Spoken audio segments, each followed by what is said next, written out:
Hey everybody and welcome back. Today in this video I'm going to be showing you if you want to publish your Lovable website, how exactly you can do it and how to deploy your Lovable website. So what you need to do is first of all start creating your own site. You can do that either by selecting a template, or what you can do is simply start from scratch.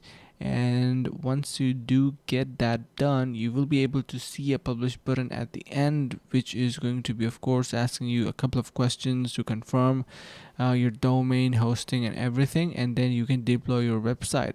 It is going to be visible to you without deploying, but if you want to make it public, get some feedback on it uh, from your friends, you want to share it, then you can do that by deploying it. So basically all you need to do is simply head over to Lovable platform and get started and create your own site and easily deploy it. So it offers really fast publishing and deployment, no hassle, no worries. So this is how simple it is.